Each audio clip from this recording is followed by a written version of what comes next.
నేను కోరుకునేది ఒకే ఒకటి సమాజాన్ని. ఎందుకంటే అందరం పేద ప్రజలకి ఈ ప్రాంతంలో ఉన్న వాళ్ళందరికీ సేవ చేయాలని ఉన్నాం. అలాగే ముందు పేదరికాన్ని పారదోలాలంటే చక్కటి ఎడ్యుకేషన్ ఇవ్వాలి.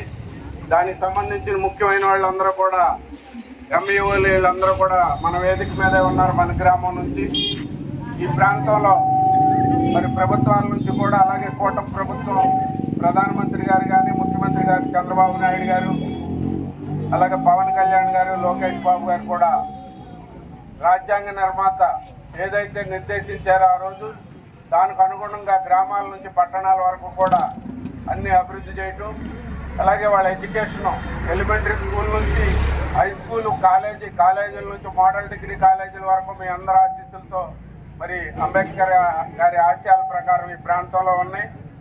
అలాగే హాస్టల్స్ ఉన్నాయి. అవన్నీ చక్కగా సద్వినియోగం అవుతున్నాయో లేదో చూసుకోవాల్సిన అవసరం ఉంది. ఎంప్లాయీస్ అందరికీ నేను రిక్వెస్ట్ చేసుకునేది ఏంటంటే, ఏ పేద పిల్లలు హాస్టల్ సీటుకు పెట్టుకున్నా, రెసిడెన్షియల్ స్కూలు కాలేజీకి పెట్టుకున్నా వాళ్ళందరికీ సీట్లు దొరికేటట్టు చక్కగా విద్యాబోధన జరిగేటట్టు జరిగితే అది అన్నిటికంటే ఉపయోగం. ఆల్రెడీ నేను శాసనసభ్యుడిగా ఉన్నప్పుడు కొన్ని రెసిడెన్షియల్ స్కూల్స్, కొన్ని కాలేజీలు, కొన్ని ముఖ్యమైనవి అన్ని మీ అందరి ఆశీస్సులతోటి, వేదిక మీద ఉన్న పెద్దల యొక్క ఆలోచనతోటి ఈ ప్రాంతంలో తీసుకురావడం జరిగింది. ఇంకా కొన్ని వొకేషనల్ కోర్సులు కూడా ఈ కాలేజీకి తీసుకురావడానికి దరఖాస్తులు పెట్టాం.